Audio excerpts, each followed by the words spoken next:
Welcome back to the A3A Podcast. In this episode, we're going to be talking about the fourth week of NFL action. We're also going to bring up some NHL and NBA updates towards the end. I'm Nick. I'm Walter. I'm Justin. What's good? And yeah, man, this is going to be exciting. We got lots to talk about. So I'm not going to say kickoff again this time. How about you start? You got it. Come on.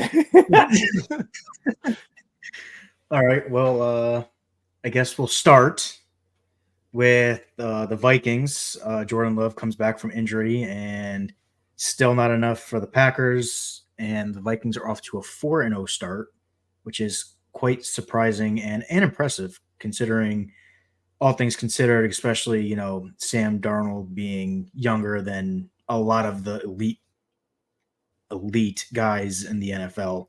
He's younger than Patrick Mahomes. He's younger than Josh Allen. I mean, yeah, I don't know where they're going with this, but maybe they got something. Yeah, and Nick's Super Bowl pick is looking better and better by the week, which is crazy. I know, it's every week you think it's like, okay, here it comes, and then nope. Yeah, and you think with them losing Kirk Cousins too, like they miss a beat, and obviously they were thinking of starting JJ McCarthy to start the season. That didn't end up happening, but it's impressive that they're off to this great of a start. They're one of the few offenses in the league that actually looks like they're firing on all cylinders. Yeah. Nick, anything? Yeah, no, it's wild to me. I honestly expected them to lose this game despite my pick last week. But, even a broken clock is right twice a day. So every once in a while. Yo, that's a great analogy. Oh, my God. I don't know what they're going to do when JJ McCarthy comes back. Well, let's pump the brakes a little bit. Like it's only 4 weeks into this season. McCarthy's not coming back at all this season, I'm pretty sure. McCarthy was mediocre in college. We'll give him a little bit of respect. I don't want to say mediocre. We'll say like average. I know they didn't trust him a ton. I know mediocre is average. Mediocre is average. No, it's slightly below. But give it some time. I think I might have said this last week, but for whatever reason, the Vikings have a lot of success with seasons with backup quarterbacks like they did with Case Keenum back in like 2017, I think. Yeah. Yeah, but let's let it ride out first, and then kind of assess what they got with McCarthy though. They're still. I mean, if they make the playoffs, how can you justify changing that? No, I agree with you. I don't think you can. But there is time for Sam Darnold to still see those ghosts like he did with the Jets too. He was playing on the Jets, bro. Come on. This is all right. That's fair. and then was he on the Panthers after that? Yeah. I get him mixed up with the Andy Dalton for some reason too. They both kind of got like reddish hair. I don't know. Yeah, sure. White quarterback. Yeah, they all look the same, huh? Yeah, basically. Yeah, but they're off to a fantastic start. I really think that they look like one of the best teams in the league to start the season. Yeah, for sure. One team that doesn't look like the best team are the Colts until Joe Flacco comes in and gets them a win. Anthony Richardson goes down on I think it was a scramble, and someone hit his hip. Mm-hmm. And he came back in a play later, and he just hurt it again, I guess. So that doesn't look too promising. I mean, he was playing pretty bad anyways. I think he was leading the league in interceptions too on top of it. He was. And then Joe Flacco comes in, and he's just kind of Joe Flacco. Mm-hmm. Plays pretty good, right? He's that kind of like reliever type. He's like, all right, guys, I'll take it from here. Don't worry about it. I don't know if you guys like heard about this, but with Richardson's injury, right? He hurt his hip. I don't know exactly what it was, but he gets hurt, takes a play or two off, whatever. The first play they have him do coming out of that was either an RPO or like a designed quarterback run, which my guy was just like in the blue medical tent. Why are you running him? Especially when he hurt his hip. Like that doesn't make any sense. Like hand the ball off or something. That's the opposite you want to do with your quarterback. Yeah, like protect him, especially like when he's hurt and he's younger too. That guy might have got fired mid-play if I was coaching. What are you doing? That just didn't make any damn sense. I didn't hear that, but that doesn't make any kind of sense. Especially like a younger quarterback who you're trying to protect. Right. And the play that he went down on, or like not the play that he got hurt on, but the play that he eventually left the game on, he didn't even get hit on that play. He just like took a few steps and like sat down. He was like, "All right, I tried my best. I'm out." Like, yeah, but I mean, we'll see how Flacco fares the rest of the way. We don't know how long Richardson's out for, but this is like kind of becoming a trend with Richardson, where it's Yeah. like 2-3 injuries last year that ended up ending his season, and then it's kind of been sort of the same stuff this year. You know, I don't know if he's really reckless with how he runs and does stuff, or On the particular run he hurt his hip, it seemed kind of reckless because instead of sliding, he chose to take the hit. So there's just some guys that you're not going to take that out of, especially the bigger end running quarterbacks. Yeah. They're going to think, I mean, if Cam Newton ended up breaking down, I don't care who you are, you're going to end up breaking down because Cam Newton was a monster. The freaking tank.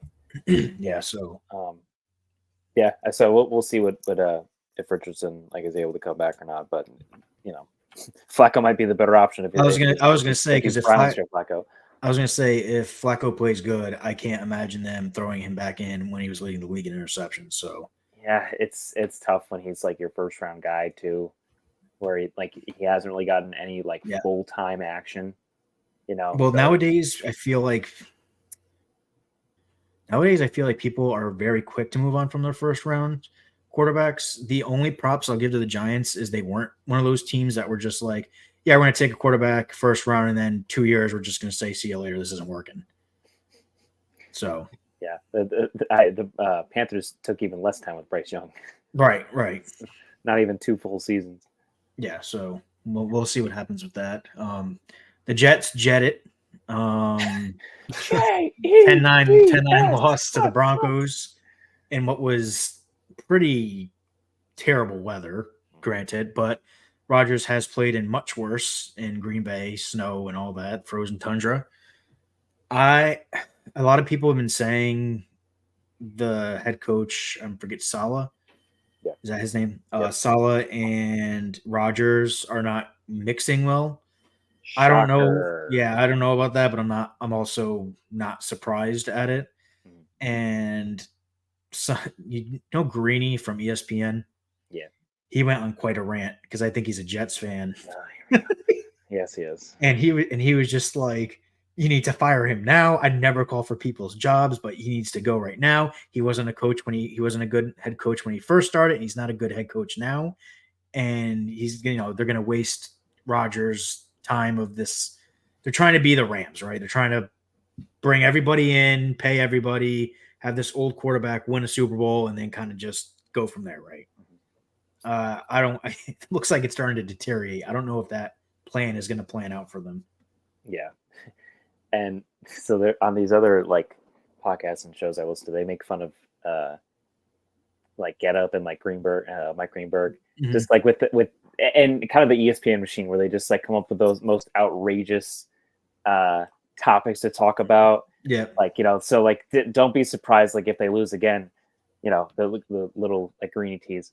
Is Bill Belichick the best option for the Jets if they fire Robert Saleh midseason? That's coming up next on Get Up. Something like that, something crazy like that, right? Yeah, but this is kind of not that much of a shock with Rodgers as he's aged. He just seems like he wants his stuff his way and no other way. And I mean, granted, he had, how many MVPs has he won? He's kind of. I think he's earned that. Yeah, he's definitely earned it. But yes, poor weather and all that, but Bonix threw for 60 yards, and he had I think he had negative yards towards the half. He did. I think it was -10 or something like that. I could have this one wrong too, but I think 8 receivers combined for 0 yards. How do you do that? And you win the game. And it's not even the Jets didn't move the ball up and down the field. They did. It's frustrating, not for myself, because I don't want the Jets to succeed, but for Jets fans, I'm sure, because they've been waiting so long for just a quarterback, and they had to wait even longer for Rodgers since he got hurt last year. Yeah, that's the funny part. Well, funny but not funny is Jets fans are all like, we got Rodgers, we got our quarterback, this is it, this is the Super Bowl. 4 plays and gets hurt. Yeah. Then we fast forward to this year, and it's like, here we go, yeah, and it's like, oh, we're still losing. Mm-hmm. Yeah. I don't. Yeah. To the Broncos too. Broncos are not that good. A 10-9 game as well. You're expecting Aaron Rodgers to at least get a touchdown on the board, right? Yeah. Yeah. Yeah, definitely. That was tough to see. I mean, I feel like as a fan of a suffering franchise in the NHL, like I sympathize with Jets fans a bit because they're like a statistical anomaly. But this is like one of those things where it's like, I'm sorry, Jets fans, but this is a certified Jets moment. It's just kind of hard. It's like, this is just how it is. It sucks. Yeah. And they got to come to an understanding that this is who you're cheering for. right. I think that they've arrived at that. It hasn't taken very long. But one thing that I had maybe thought of, I don't know if it's the best fit. Oh, might be the best fit. Devontae Adams, I don't know if you guys saw this earlier today, requested a trade from the Raiders. Yeah. So, he wanted to play with Rodgers again.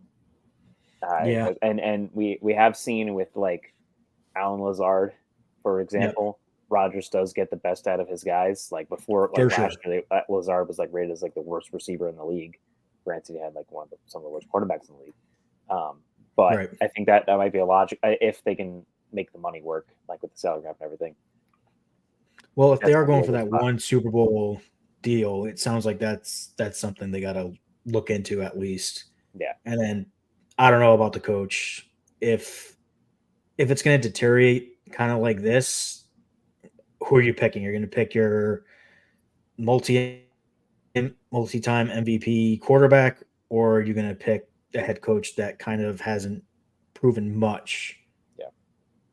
Yeah. He's built a decent roster because he didn't I'd really say it's more like inherit the GM though, because the GM, I forgot who it is.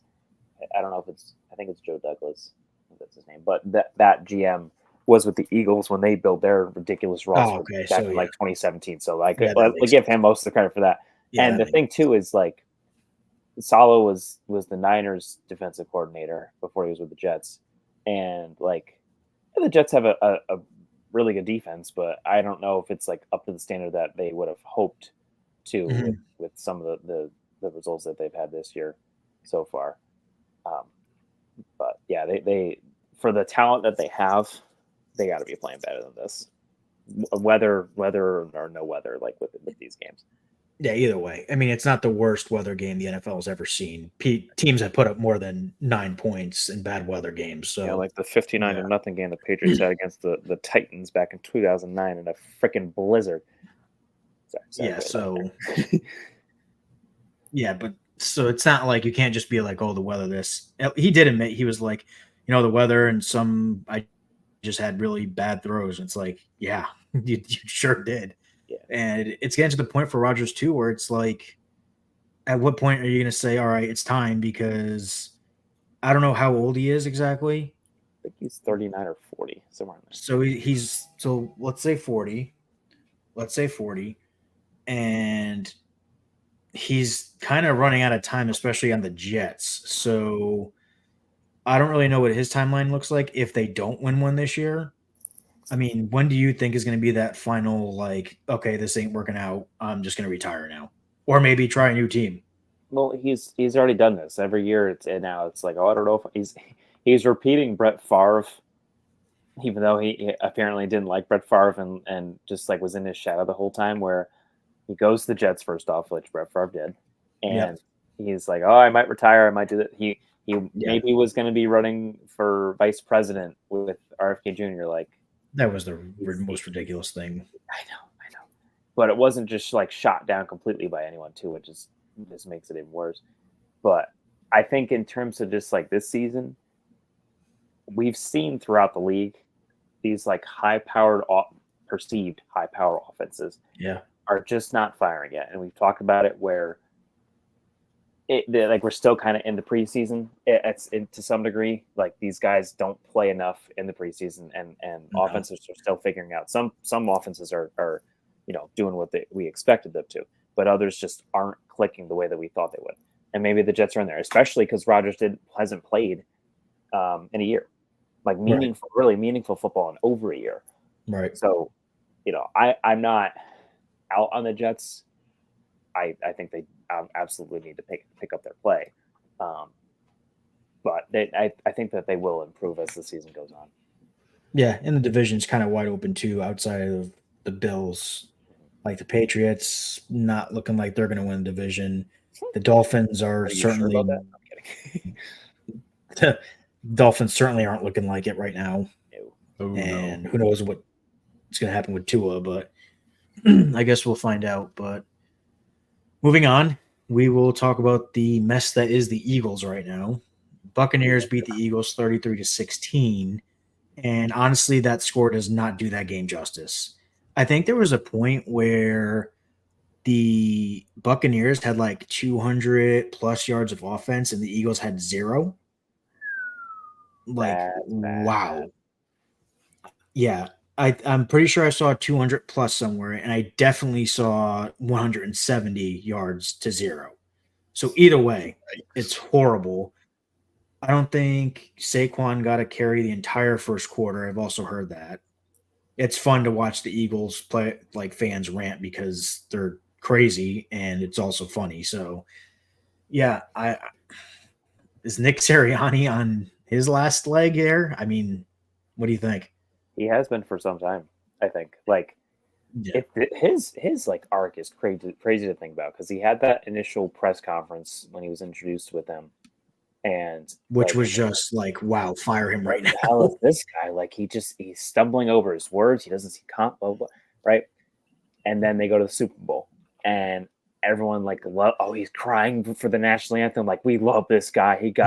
And then less than a full season later, they're like, get this guy out of here. That might just be the nature of Philly fans too. But from what I've seen, it doesn't seem like he's well liked, especially by like Jalen Hurts, which that's not great. You want to have there was that incident last year where Sirianni was flipping somebody off and Jalen Hurts was like pulling his arm down, like telling him to stop. It's just like head coach doesn't do that, dude. Yeah. And then he's childish and it's perfect for Philly, to be honest. And then I don't know if you guys remember, but when they beat, did they beat the Chiefs last year? There was something with I think they beat the Chiefs last year. And he's like exiting the field and just popping out his chest. And they have like a losing record since then. Like, you didn't beat them in the Super Bowl. So what do you beat them in the regular season? Congrats. Big love. Right. Like, I don't he inherited a fantastic roster. And I think everybody jumped because they made the Super Bowl. Oh, this is the greatest coach ever. And now all of a sudden, when you have to sustain that great roster and sustain great coaching, and it's not happening, now everybody all of a sudden is like, okay, let's fire him. And it's like, well, yeah. If anybody inherited that roster, they probably would have made it to the Super Bowl. You know what I mean? It's not like Andy Reid. He built up the Chiefs. Yeah. No, they should be playing way better than they are right now. Like they granted they did lose Jason Kelce, which I think that is, I guess, not an understated loss. He's a staple of that team for so long, for sure. But they have just the things he can do at center. Like, not a lot of centers can pull and stuff like that. So he brought a different dynamic to that offensive line for sure. Or call the offense. There's times when Jalen has tried to make audibles and he's like, nope, you don't want to do that. He audibles the audible. No, they're not really playing up to snuff. But the Bucs, they are kind of, I don't want to say surpassing my expectations, but they're playing quite well. I would say they're surpassing. In my opinion, I think they're surpassing. I wasn't expecting them because when they did have that one bad game, but when they have won, they've looked good winning. Yeah, I think like I have a more favorable feeling of them just because I think Baker is underrated as quarterback. Yeah. And I mean, he's one of the few that have actually been putting up numbers. Like we're seeing so many quarterbacks with like 150 yards or less passing, and he's like getting well over 200 each game with several touchdowns. And they're winning games too. So someone, we gotta give him some respect now too, I think, and not just be like, I think last year. I think that was always in him. I just think between the Browns and the Panthers, those are just two bad spots to put a young quarterback in, especially with a guy that has a attitude and mentality like Baker does.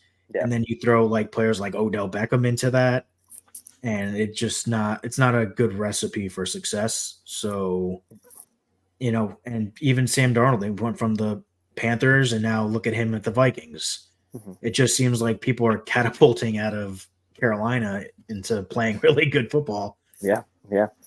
And then they just keep giving draft picks away for these other guys and missing out on really good prospects. So that's to be done.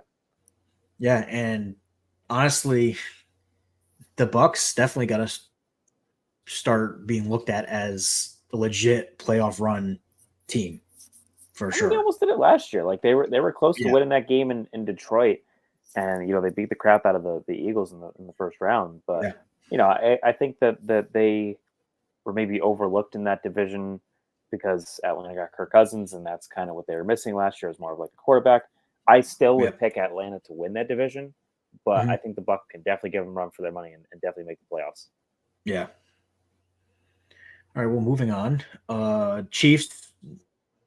I don't know how much the football gods are going to take away from Pat Mahomes just to make him look even better, but Rasheed, how do you say his name? Rasheed Rice. He goes down with injury. It looks like he's going to be out for an extended period of time. And Kelsey looks kind of to be back to normal. I could go on a rant right here, but there's so many people trashing Travis Kelsey. The man is double covered. The whole game plan is to stop Kelsey and then everybody else, really. That's probably why Rasheed Rice has as many yards as he does, is because Kelsey gets that attention. But man, there's some people online saying just some heinous things like Kelsey is fat and old and doesn't care anymore. It's just like, oh my, just stop it, dude. Stop it. I think that might be a little excessive, but yeah. I mean, he did decline a bit last year, and just at least in terms of his production. And it's kind of floated out there that since the Chiefs had such kind of easy success, this happens a lot more in like the NBA, but is Kelsey just like kind of saving himself for the playoffs because that's when he turns it on the most? Like he did perform very well in the playoffs last year and helped them to win that Super Bowl. But like, do they just kind of get in the mode of like coasting during the regular season? I mean, hey, that's Eli Manning's entire career. So I don't even say coasting during the regular season, just mostly sucking. Going through the motions. Yeah. Going through the motions. Yeah. But now that they lost Rasheed Rice, they already lost Pacheco, and I don't think they're going to have Hollywood Brown the whole year. They gonna have to rely on Kelsey, which is it might be a bigger load. Don't they have a player that is facing suspension as well at the end of the year? Rice, you were thinking maybe. Okay. I don't think it was Hollywood Brown, but you might be thinking of the Rasheed Rice with his like driving stuff. I think that is. Yeah, but they're gonna have to rely on Kelsey a lot more because their weapons are dropping like flies, and they really haven't been able to produce the offense that they're used to. Yes, they can rely a little bit more on their defense because their defense is very, very good. Especially their defensive front. Right. But Pat Mahomes really hasn't been up to his par, I guess. Well, like that MVP people want to put the GOAT status on him already. Like, now it's time to prove it. Yeah, no, really. And that's what we've said for years, talking Walt, where he comes into the league, he has a year to learn under Alex Smith on an already good team. He has Tyreek Hill. He has Kareem Hunt. He has Travis Kelsey, and then he has just all these other weapons that have come through there. And like Sammy Watkins was good for them for a while. And right. And now it's time to prove that you're more than just the weapons around you. Right. Right. We've seen it with like, I always go back to Tom Brady, of course, but he had a lot of like in his later years, his number one receiver was Edelman, right? He had Gronk too, but he didn't have like a number one wide receiver like a Randy Moss for most of his career. Like he just had kind of like guys and he just made it work with them. Some years he didn't put up the biggest numbers, but he got results, right? So now is the time to test Pat Mahomes with that. You're down a lot of your best weapons. Can you make it work with a guy that was on his couch a couple weeks ago, right? Not only that, but your top running back is also out, so it's not even like you can completely turn around to the run game and just hand the ball Right. off. Like And you now are you're literally relying on corner. yeah, you're relying on. I think his name's Carson Steele, the white guy with the really long hair. He fumbled and was out of the game immediately. But him, Samaje Perine, who's older, right? And it's time to put the team on your back and really show us what you got. Man, P. Ryan. The only other time I thought of him was when he was in college, and I don't remember who it was the week before. Like, so 1 week, a running back rushed for like 300 something yards in the game. Oh, who are you talking about? Oh, And then I the think I know next who week this he is. did it. Melvin Gordon? I think it was Melvin Yeah, Gordon. because I knew it was a Washington guy. Yeah, and then the very next week he did it. I haven't heard that name, and I didn't even know he was still in the league, to be honest. I know, yeah, he's still kicking. All right, well, I don't know. It's going to be a very good test and a very good prove it moment for Mahomes. I don't know if asking Kelsey to do all of that seems like a lot, because on top of receiving, he's also blocking. He's a tight end. Yeah. And at this point, they're just going to absolutely focus on him now, because who else is left? I mean, now it's really time for like Xavier Worthy to step up too. Like they invested a first round pick in him. I could, that, but also Andy Reid's creativity. Yeah. This is where he's going to have to get really creative, I think. Mm-hmm. Yeah. So Andy Reid or the janitors. Yeah. That's true. Yeah. He's going to have to get all of them just to draw up plays and stuff like that. I don't know. I think they'll be fine. I do. I don't know. I probably shouldn't feel that way, but something tells me they're with that division too. Like, do you really trust the Broncos? Definitely don't trust the Raiders. Chargers. Nope. They are kind of lacking. Like, Herbert's hurt. Chargers are another. They're another conversation. They got 3 guys that are taking up almost all the cap space, and they are just older guys too. Like, Joey Bosa never plays. Yeah, and they're just in a disaster phase right now. So we'll see what happens. Ravens, they blow out the Bills. I mean, I can't say I'm totally surprised. I was expecting the Bills maybe to play a little bit better, but the Ravens, they just finally were like, oh, wow, we have Derrick Henry. And, he started the game with a crazy rushing touchdown, first play of the game, and that was it from there. Almost 200 yards rushing for him alone. So he was at 199. I would have been mad, honestly, if I were him. Like, I'm at 199. You can't get me to 200. But I don't think I have too much to say on that game. Not surprised. Put the crown on his head. Yeah, maybe he's feeling a little slighted that the Titans didn't want to keep him. That everyone's like, oh, the best running back in the league. That's definitely Christian McCaffrey. And which very well may still be Christian McCaffrey, like when he plays, because he has a receiving aspect to him. But just pure runner, Henry is still such a freaking beast. Like he's always the biggest dude out there, and he can just throw guys around. And he's got that breakaway speed. I'll admit, like when he came out of college, I didn't expect a ton from him, considering like he was a grown man amongst boys. And then he's playing grown men, but still, like he's still playing against boys. Like he's so freaking good. So I was reading something. I just had to look up the exact number, but he takes his health and his body very seriously. He spends $250,000 just on body and fitness regimen alone. So just paying for treatments and everything like that. That's kind of insane. He's a tank. Yeah. He is a tank. You'll be more blown away than I could. This is a roundabout number. I don't know for certain, but I'm pretty sure LeBron spends like $1 to $2 mil. That is just stuff. It's insane. Kind of money, of course, but definitely LeBron. Yeah. But both of them, it's paid off because they're both playing effectively into their later years of their career. I mean, Derrick Henry is much younger than LeBron. I think maybe it's just a bit over 30, but like we know with running backs, once they hit that 30 years old, they start to drop, And speaking of running backs, real quick, Christian McCaffrey, did you hear what the injury he has? Does he have bilateral Achilles tendonitis? Yeah. That's a nagging type thing. Here, let me put my physical therapist hat on. Yeah, that's gonna be, especially bilateral. Like that's just a bitch. But it's a good thing that it's not a tear, right, or anything. That's a plus, because then that's a little bit more of a.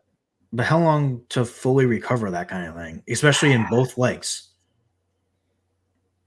It's tough to tell. Like, just depending on the person's body, their work, their physical activity levels, which is obviously is the highest. His workouts are ridiculous. Right. So I think it's a little less nagging of a thing than a hamstring strain, because like when someone strains their hamstring in training camp, they're in and out like throughout the season, right? Yeah. The fact that it's both legs, that doesn't help. But they just got to be really careful with it and in trying to like ramp him up gradually, so that they don't overdo it, right? Because like a tendonitis is like an inflammation of the Achilles tendon, right? So you got to. Could that head towards a Achilles tear? I mean, yeah, if he comes back too soon, if it's already inflamed and not as strong as it could be, yes, it definitely could lead towards that. But let me just say too, as I had to watch the Niners last week, watching the Patriots absolutely play god awful against them.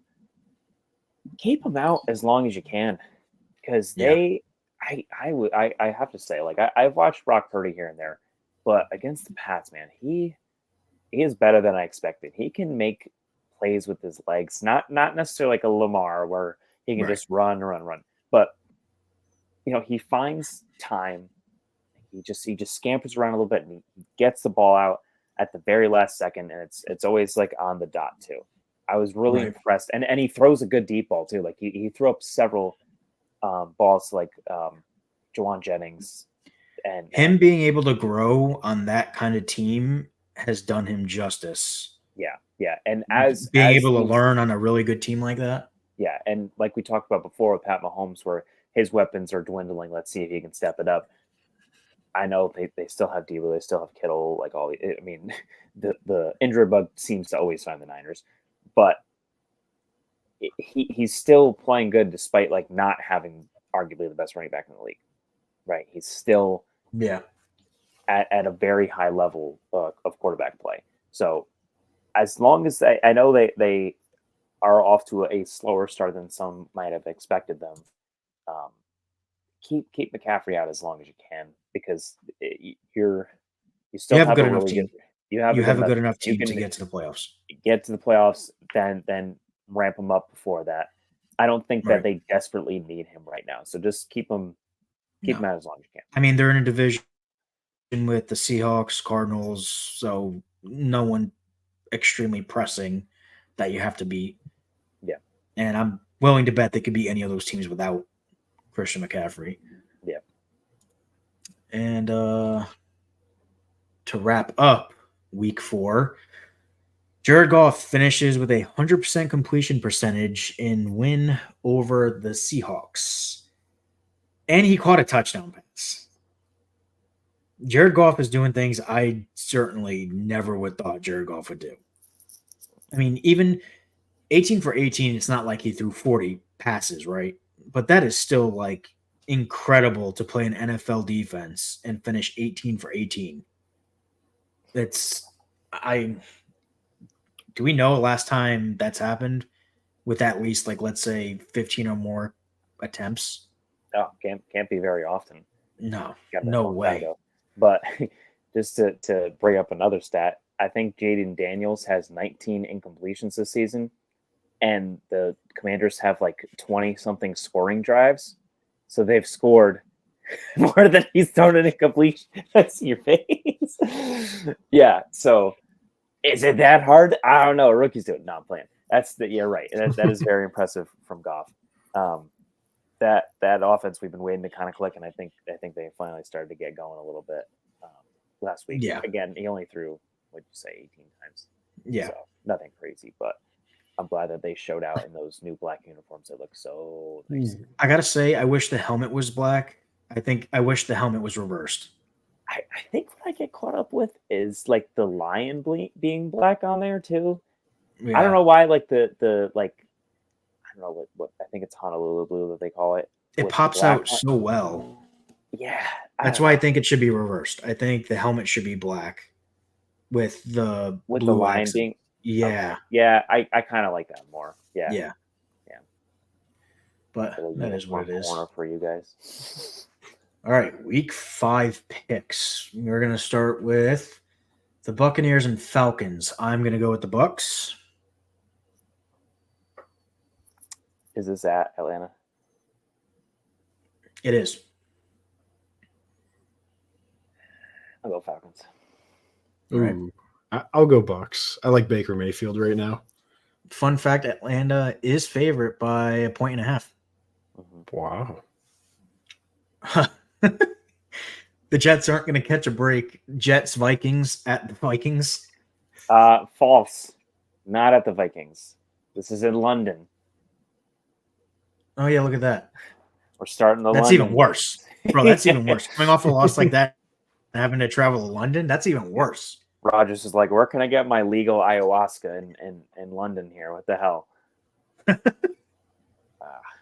I'll go Vikings. Yeah, Vikings. Vikings for sure. They're gonna be 5-0, dude.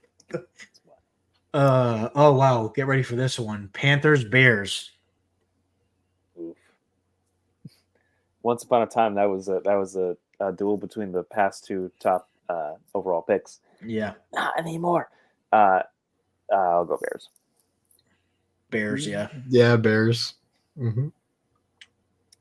Oh, unfortunate for the Bengals too. Ravens at Bengals. Yeah, they lose this. They're 1-4. I think. Stop! They're already dead. Yeah, Ravens are playing too good. I'll still go Baltimore. Yeah, Ravens for me. I wouldn't be surprised if the Bengals pulled it out though, because like they're in like it is a division game. Do or die mode too. Yeah. Yeah. And anytime it's like a division game, like you never know what the hell's gonna happen. Yeah. Yeah, Ravens. Dolphins at Patriots. I am distinctly gonna go with the Patriots. No, Walter. Yeah, sorry, buddy. Okay, let me talk about the Pats then, because I talked about the Niners game earlier.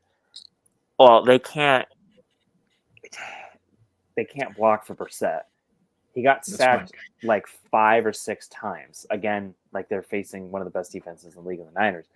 But yeah, he can't throw the ball like over 10 yards down the field. Guys are open, and he just either doesn't see them. Hey, Tom Brady won a lot of games with not throwing the ball 10 yards. But the fact is, he gets the ball out. Brissett holds on to it, and he's just under fire the whole time. But what they don't do is they don't set him up to succeed, I don't think. And this is my opinion of coming from someone who barely knows X's and O's. But since they have a shit offensive line, pardon my French, what they should do, and while you can kind of correct me on this too, is they should get these quick passes out, right? Get the ball out of his hands. Don't even let him even get hurt. Do some bootlegs, get him moving. He is a really slow quarterback, so that doesn't help. But here's the one problem with that. You need to have really fast and good receivers that can get off their corner quick. They have, I think, I don't understand like some of these statistics like we've talked about, like separation rate. That's one thing that's a big thing on like Pat's Twitter. Like they're, like N'Keal Harry, freaking who was it? Devontae Parker. I think that was his name. He only played for him last year. I forgot about him. They have been routinely last in the league in separation rate, but their second round pick, Jalen Polk, he is like one of the tops in the league at separation rate. And then Demario Douglas, he's another one who can kind of get some separation too. So like they have guys that actually can do it, and they get open. Like I keep seeing clips like, oh, he's open here, but Brissett already got sacked, or he like had to go out towards the other side of the field because he was going to get hit. If they have those guys, then that's up to the coaches to get them there to the point where he's making the quicker throws of right. That's what Just- I'm saying. Like get just the ball. beat it into his head of like, get the ball out, get the ball out, get the ball out. Yeah, forget about these long developing passing plays. Just get the damn ball out for quick completions, or get him. I mean, he's slow, but get him moving a little bit. So Right. they and then Ramondre Stevenson fumbled for the 4th straight game. That's unacceptable from a top running back of someone of his caliber. He should not. That In should my not be the opinion, case. fumbles are a lot less tolerable than interceptions, in my opinion, because Yeah. you can throw a ball and who knows what can happen in the air with that ball. And you're also relying on the other guy downfield to make a play on it. Mhm. Fumbles, it's like you literally have it in your arms, dude. Just hold on for dear Hold on life. tight. Yeah, exactly. No, I I agree. don't know. So fine, you go Dolphins or you go Patriots. I'm going to go Dolphins. Just being realistic. Go Pats though. I will say the Dolphins just lost to who this past week? Titans. I know that gives me a little bit of hope. It's not the 49ers, dude. They lost to a bad football team. And for whatever reason, the Pats, even when Brady was there, they could not freaking play the Dolphins. There's some bad juju there. I don't know. But I'm hopeful. And maybe this is me just doing a reverse jinx, but I'm going to pick the Dolphins. Nick? I'm a bit torn, but my heart would probably lean towards the Patriots. Okay. Now I want to switch my pick, but I'm not going to. Browns Commanders. Do we even have to say it? Commanders. We won't. Line it up. Yeah. Yeah. The Browns are so bad. It's Deshaun Watson is awful. And they are stuck with them. Yeah, his play matches him as a human being. Just awful. It's terrible. Anyways, we'll move on from that. Oh wow, this is another all-star game. Colts Jaguars. Jaguars potentially can start 0-5 if they lose this week. They are home. And the unknown of Joe Flacco, is Joe Flacco going to be good enough to get him a win? Is he not going to be? Yes, I'm going the Indianapolis Flaccos. Yeah, I'm going to say that too. It's sad to hear that Trevor Lawrence has not won an NFL game since last Thanksgiving, but oh my god, that's so bad. Yeah. Oh, I hate to do it to him, but I'm also going to go Colts. They were like in at least playoff contention, like up until that point in the season 2 last year. And they haven't won since. That's great. Didn't they have that crazy game with the Chargers where the Chargers were beating the absolute mess out of them and they came back? No. Yes. Wait. yes. Sorry. I had to Yo, what? I just short circuited. He said no. Yes. No. Yes, that was the playoff game, not last year, the year prior. Oh yeah. Yes. Yep. Yeah, I'm gonna go. I kind of do want to take the Jags because they're not gonna go. They're not gonna. They can't go. They would have won since last Thanksgiving, but they haven't. Are you sure? That's what I'm saying. I'm just gonna go with the Colts. Okay. Bills Texans. That's tough. Well, the Bills. This is a tough one. They kind of got smacked last week by the Ravens. Yeah. I think they got a little wake up call. Yeah, Texans really haven't turned it on quite yet, but Texans have been lagging a little bit outside of CJ Stroud. He's already over 1,000 yards passing, 6 touchdowns, 2 interceptions. Is this in Houston? It is in Houston. I will take Houston. I'm also going to take the Texans. Yeah, I'm thinking this might help the Texans get going a little bit. Yeah. Man, another stunning game here. Raiders at Broncos. Well, considering that, I don't even know if Devontae Adams is going to be playing with his trade. It says Fox. Why are they even televising these games? Send it to the shadow realm. Broncos, even though they're asked to. I couldn't tell you. It's going to be who plays worse. I'm going to just go with Broncos solely on the fact that it's a home game. I'm going to say if the weather's really bad, it's Broncos. If not, it's the Raiders. Add in Mother Nature to that one. Yeah. Oh, yeah. Yeah. Cardinals at the 49ers. Niners. Yeah, Niners. It might be wraps for the Cardinals. Yeah. Purdy is also already over 1,000 yards passing. Packers at Rams. Rams can't catch a break. They just No. Stafford is he only has 2 touchdowns this year. He's fighting for his life, man. He's got nothing around him. You said Packers? Yeah, he like Packers. They were so good that Super Bowl year. He went like, I don't know. He time traveled and went back to the Lions. It's not even him that like last year he was without Cup for a really long time, and they made the playoffs, right?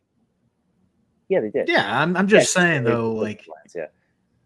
I'm not saying it's necessarily him. It's just the team he's on. Just okay. They're literally they're just the 0-16 Detroit Lions. It seems like. Yeah, he's doing what he can with what he has. Yeah, I am gonna go Packers.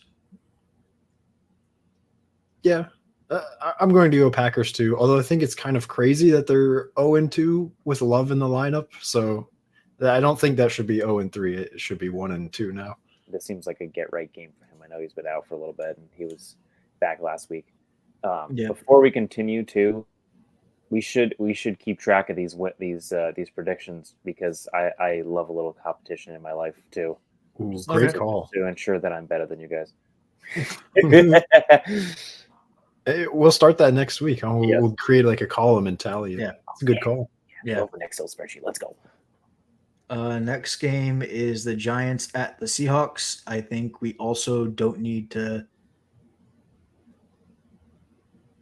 I'm picking the Giants. Oh, okay. I thought we weren't gonna discuss that, but okay. Well, call Seahawks. Yeah, I'm sorry, Walter. I think the Seahawks played pretty well against the Lions, to be honest, but they just got perfection against them. So I think it's just going to be one of those games where the bad team just picks up a W just because it's the NFL season and you're just not going to win. You're not going to go the season with 1 loss. So I just think it's a hiccup game for the Seahawks. And I just think the Giants are kind of due for one because especially they have been picking up play a little bit better. They just kind of got to finish. And Geno Smith, I mean, he's been playing. He's mediocre. He's mediocre. I mean, 4 touchdowns and 4 interceptions on the year with a decent squad. So he freaking lit up the Pats defense. I don't want to talk about it. It's the Pats, though. Yeah. So yeah, I'm gonna go with an upset here. Cowboys at Steelers. This is kind of a funky one too. Yeah. I think the Cowboys are a little bit more of a complete team. However, they seem like they are in shambles a little bit right now. So I am going to go Steelers at home. I'll ride with that too because I think Steelers defense is rather good and can probably stop the best part of the Cowboys team. Their offense. Yeah, give me Steelers, definitely. All right, and then the Monday night game is Saints at Chiefs. I hate to pick the Chiefs, but despite all their injuries, I'll go Chiefs.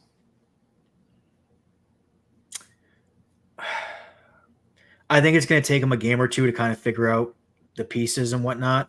I'm going to pick the Saints.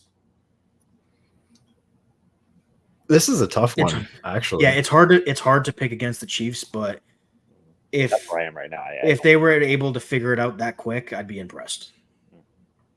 Yeah, I see that. Also, the way the Saints started the season, maybe if they have a performance like that again, although I think that start was fluky, maybe they can replicate it against a slightly demoralized Chiefs team. But, I mean, the Chiefs are still winning, so they're not truly demoralized. Yeah. All right. Moving on from the NFL, Justin, you have some NBA stuff. Yes, sir. Very big trade in the NBA this weekend. Karl Anthony Towns was traded from the Minnesota Timberwolves to your New York Knicks, Walter. He was traded for Dante DiVincenzo and Julius Randle. So, and then a few other picks. I think I just got a notification that it was finalized, and there was some like pick compensation like going to the Charlotte Hornets too. But that's kind of whatever. Beside the point. My immediate reaction to it was, I feel like both teams kind of won. And before I kind of get into it, well, what is your understanding of the Knicks? I know you're trying to get into basketball now, but what kind of first off, do you know who Karl Anthony Towns is, and like what do you know about like the current Knicks roster? I don't know much at all. I was very much more involved with the Knicks in basketball back in high school because a few of our friends at the lunch table, that's what we would talk about, that and football. I don't, because they stunk for a long time, and having to deal with the Rangers and the Giants, it was just like too much. So I completely just stopped paying attention, to be honest. And I'm just starting to get back into it now a little bit. All I know is they have one very good player. I do usually know his name. I can't remember it now. Jalen Brunson.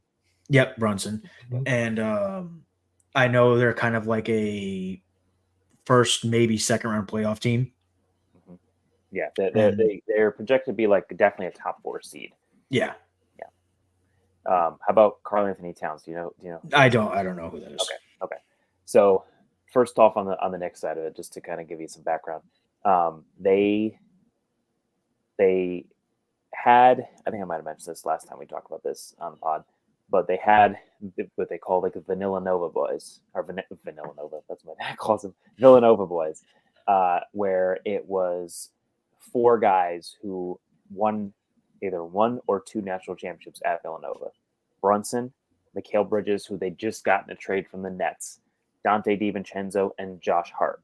So they were all excited. And prior to this, like the trades and all, Brunson, Josh Hart, DiVincenzo, they played quite well together, and brought like kind of an attitude to the Knicks. They are very hard players, and they brought a lot of life to them, right? So I think mainly like DiVincenzo and Hart, they got more playing time because Julius Randle, who was sent in the trade to the T-Wolves, he got hurt. So Julius Randle has been I'm pretty sure he's been an all-NBA player and an all-star. He kind of revitalized his career with the Knicks. So when they got Mikal Bridges, they kind of had a logjam at all of their starting players. And once it gets to playoff time, that's when you like kind of lock in on like your top 7 or 8 guys, right? So there really wasn't a lot of playing time for some of the guys like Julius Randle. They don't really know where he's going to fit in because they played so well without him. And then DiVincenzo, while he's a very good player, he's more of like a role player, and he doesn't want to sacrifice minutes. So I think they win this trade for themselves in a way because they kind of eliminate that issue in reintroducing these players and like kind of figuring out where the minutes will go. And they also remedy an issue where they didn't really have a center. So Karl Anthony Towns can play center. And because Mitchell Robinson, who is one of their centers, he is going to be hurt for several months. And their other one, Isaiah Hartenstein, he signed elsewhere. So they solved those issues. Now, I want to say that the T-Wolves also won this trade because not that Karl Anthony Towns is a bad player, but he's just very divisive. Okay. Yeah. So I was pulling up his playoff stats from last year because the T-Wolves, they made the conference finals in the Western Conference. So in the Western Conference Finals, looking at like over plus and minus when he's on the court, he had a -5, 0, -12, +15, so one good game, and -14. So just looking at that, not so great, right? And he's a kind of a guy that's a little bit overconfident, and that there's a lot of guys like that in the NBA too. He's a guy that's overconfident, and he just makes really dumb penalties or dumb fouls and dumb plays sometimes that kind of overshadow at times his greatness. So I think that they kind of wanted in somewhat not resetting the roster, but allowing other guys that they have to have more playing time now that he is out. I'm trying to think of the guy's name on the T-Wolves who's very good. He's going to get more playing time. And then DiVincenzo will get more time since he's there now. And then Randall will be able to fit in a little bit. So I think they win this trade as well. I think it's a overall good trade for both sides. If I had to choose one, I would say more of the T-Wolves just because they kind of reset the roster and everything. So based off of that on the outside looking in, if you're asking me, who obviously doesn't know too much about basketball, I would say the Timberwolves won that trade. Because for me, if you can play all right in the regular season and, then kind of blow in the postseason, that's a red flag to me. That's just my opinion. I'd rather have you play mediocre through the regular season and then pick up that play in postseason. I much prefer a player like that than the opposite.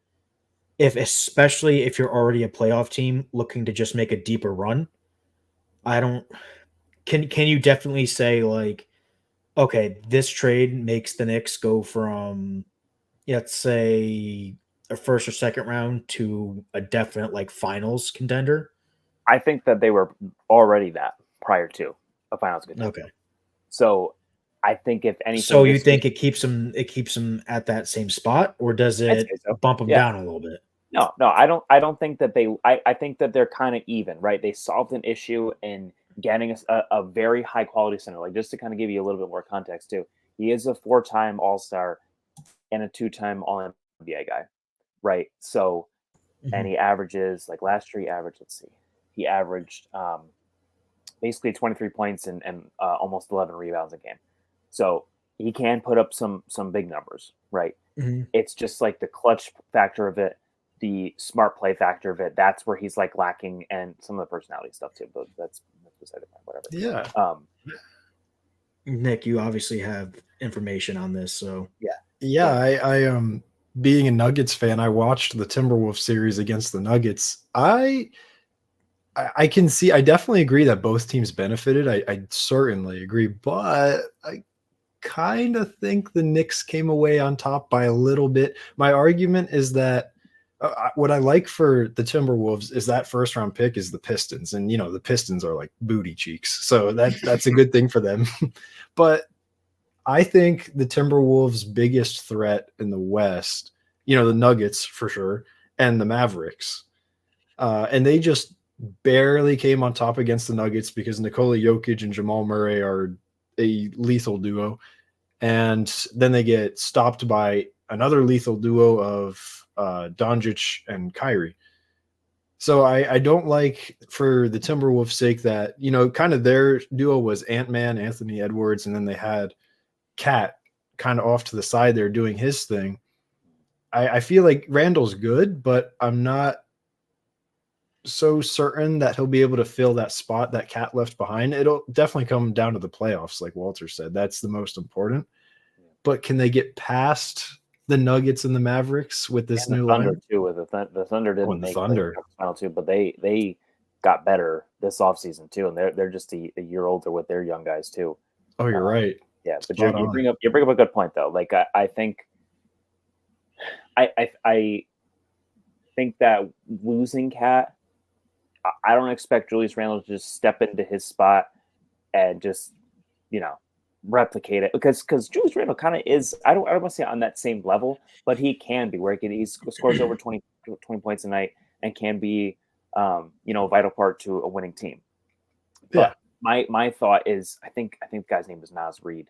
Naz Reid, sixth man of the year, right? Yes. So he can kind of, as like a platoon, if you will, Naz Reid, DiVincenzo, and Julius Randle, they can kind of make up for the Cat minutes, right? And as like a whole, they can provide a little bit more than just Cat by himself. So are you saying the combination that the Knicks are having now is the reason, just the combination itself is the reason they won the trade? What do you from? Oh, who won the trade? Like the Knicks. So the combination of what?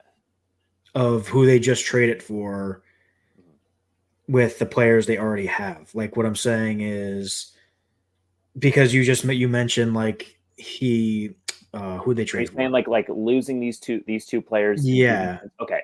Yeah. That's why I say that yes, because they're solving an issue that they were having in figuring out who's going to get what minutes and having everyone be kind of happy because DiVincenzo didn't want to sacrifice any minutes. Julius Randle is a higher profile player and he's going to want to get his playing time too.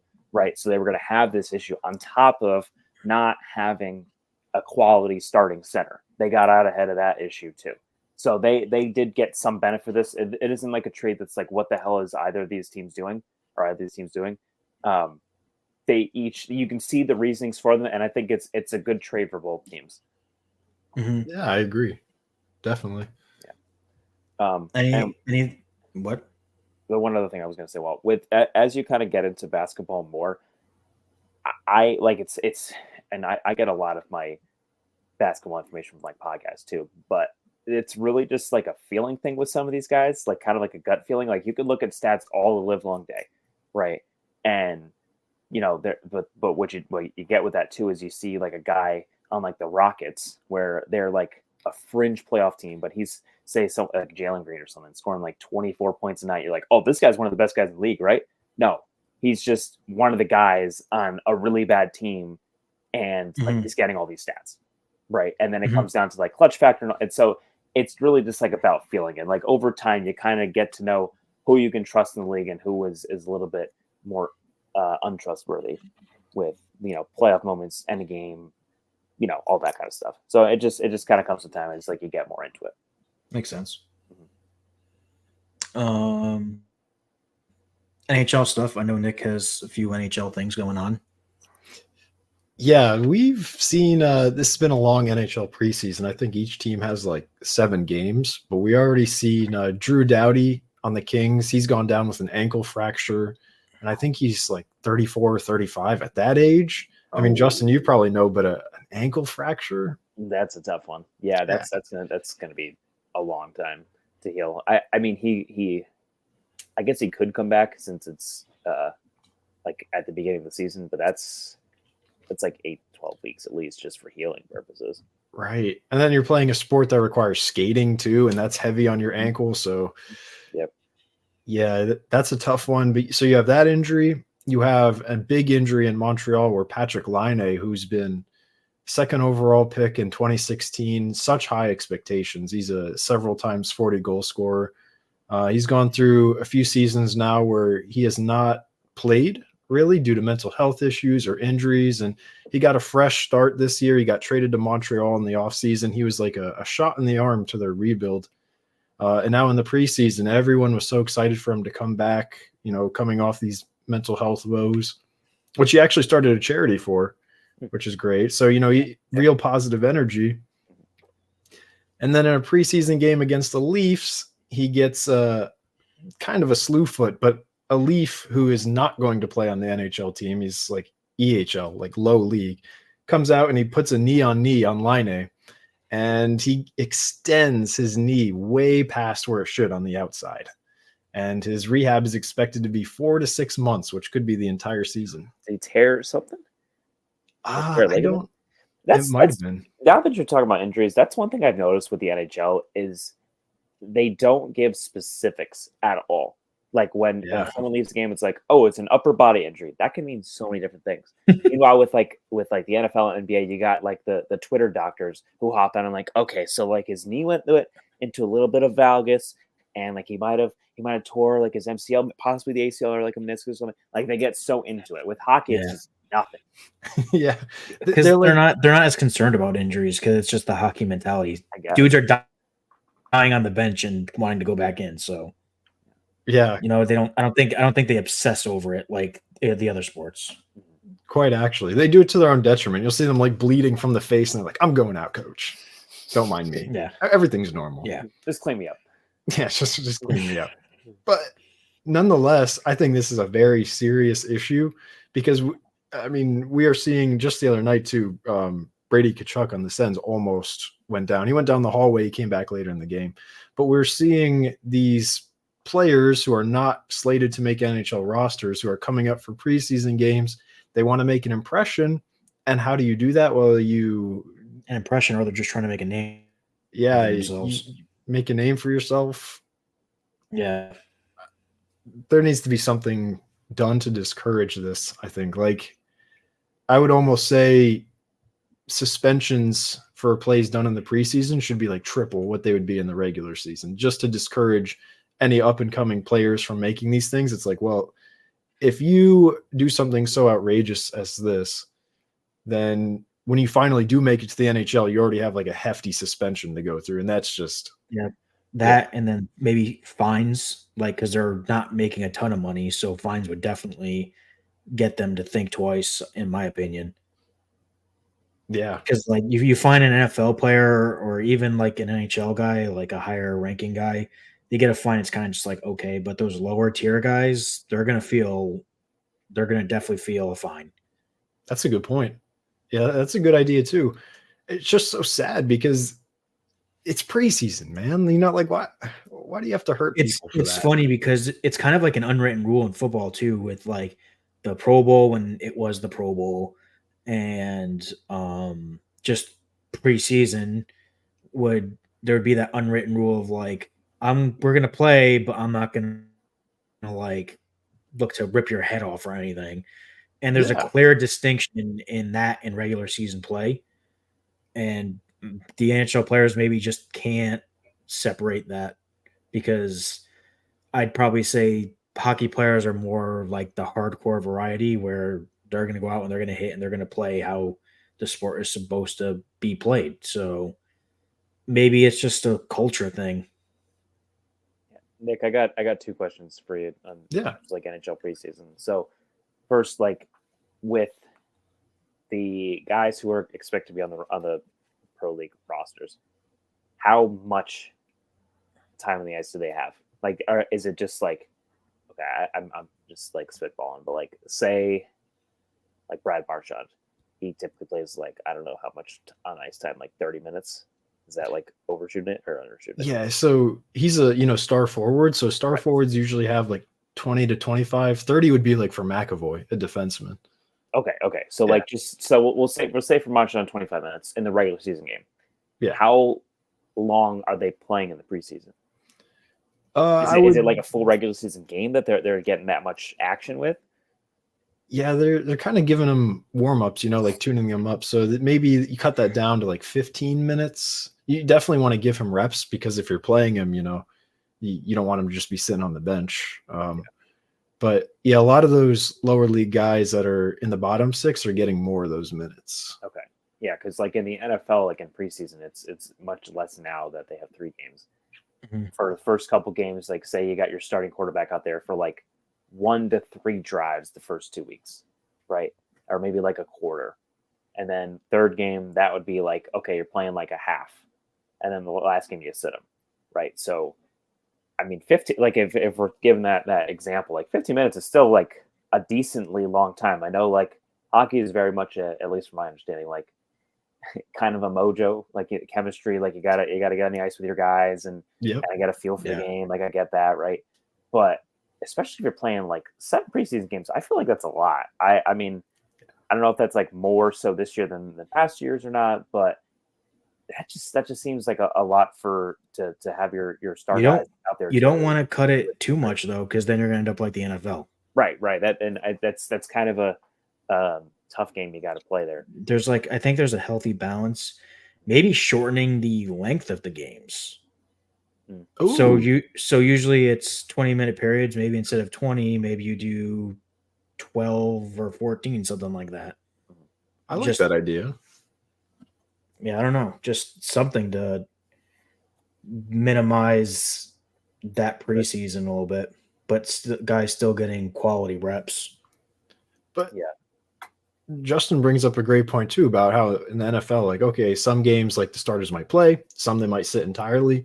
The NHL has this issue, I guess I'll call it, where throughout the 7 preseason games, obviously, the teams don't coordinate on their rosters because they're rivals.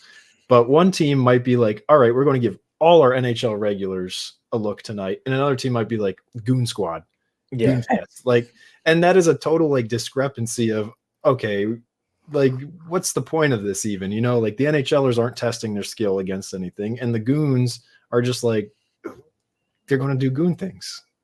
So I think that's an issue. Because there's a much bigger age gap as well in the NHL than the NFL. Like you got kids that are 14, 15, 16 playing with guys that are 40s in their 40s. So massive age difference. Huge. So that like your little kids going against grown men too. That's tough. Nick, I did have one other question with that 7 preseason games you said. Is that typical? Like, is that more this year than previous years? Like, or is it just kind of vary? Ever since I've started watching, it's been that way. So for almost 10 years now, I think that number could be cut down. I mean, football having 3 preseason games makes sense because, it's like 1 game each week.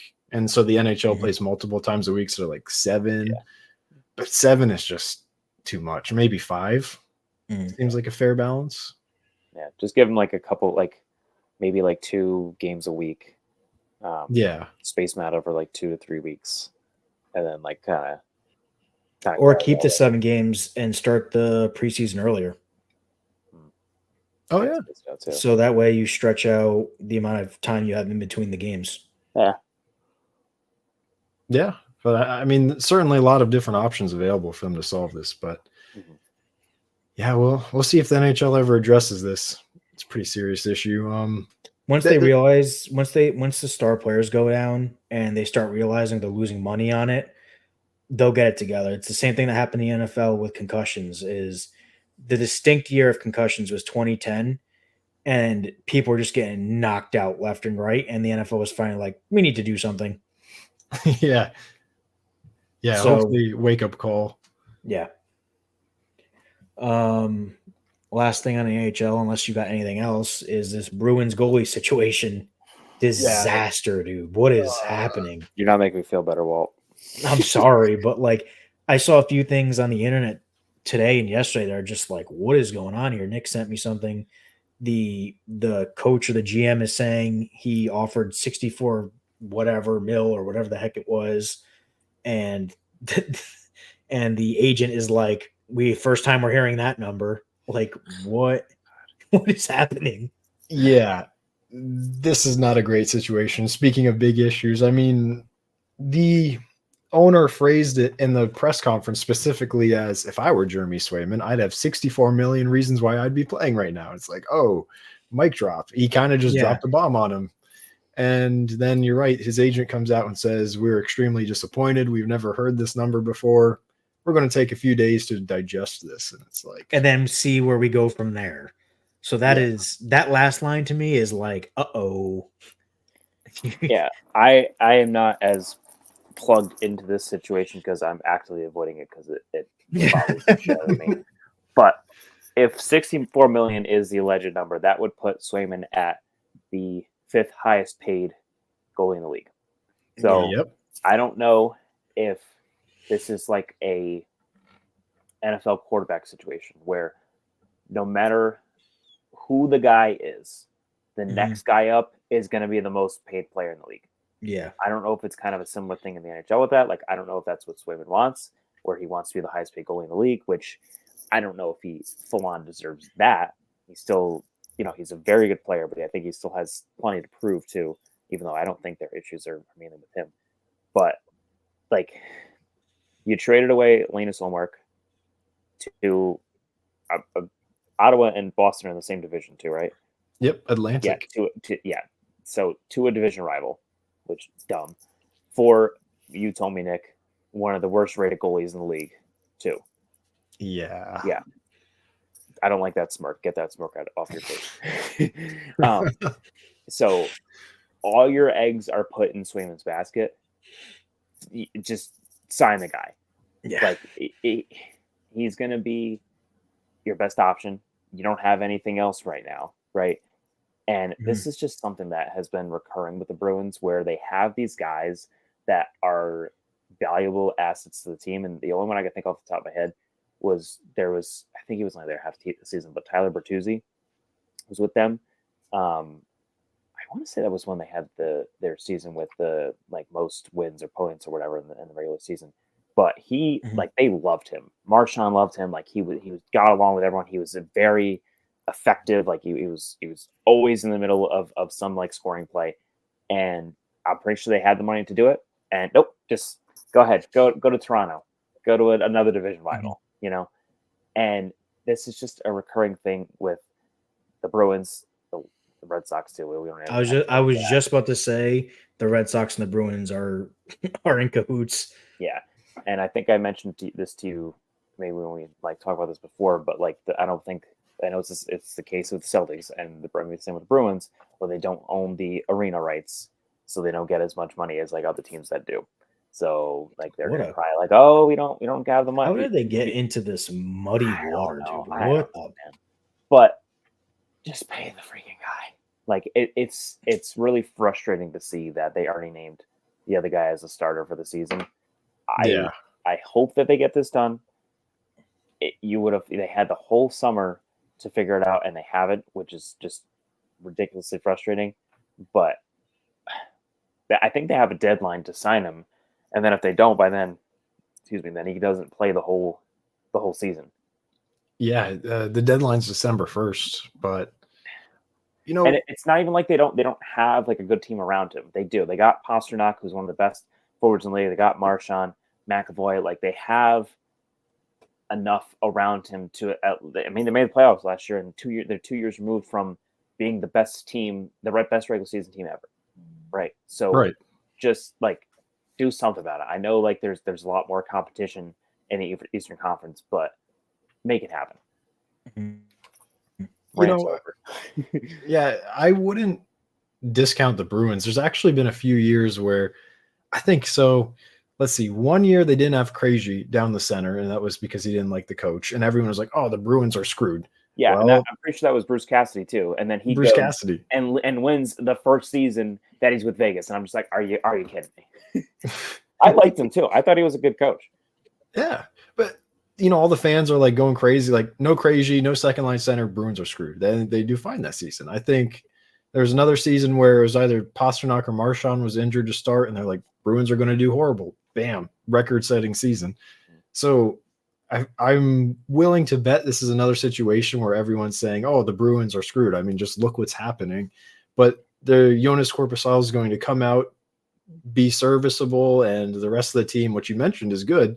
They're going to hold up their end of the bargain, and the Bruins will be at least in the playoff race. And then if they can sign Swayman, which I'm positive they'll be able to do by December 1st, I'd be shocked if he got traded. But if they sign him, then the Bruins will still be in the race, and then I think they'll be fine. I think it's entertainment for anyone who isn't a Bruins fan, but realistically, the Bruins are going to be great still. Not entertainment for me. No, I know that. Good point in that, but it's not entertainment for us Bruins fans. But that makes me feel a little better. Thank you. Yeah, I wouldn't be too worried about them. Okay, thank you. Yeah, there's certain organizations that are always going to find a way to make it a good season. Oh, yeah. Bruins are one of them. Anyways, anything else on NHL? Not for me. All right. Then that will wrap up this week's, I guess, professional sports podcast for the NFL, NHL, and NBA. All right. Yeah, brother. All right.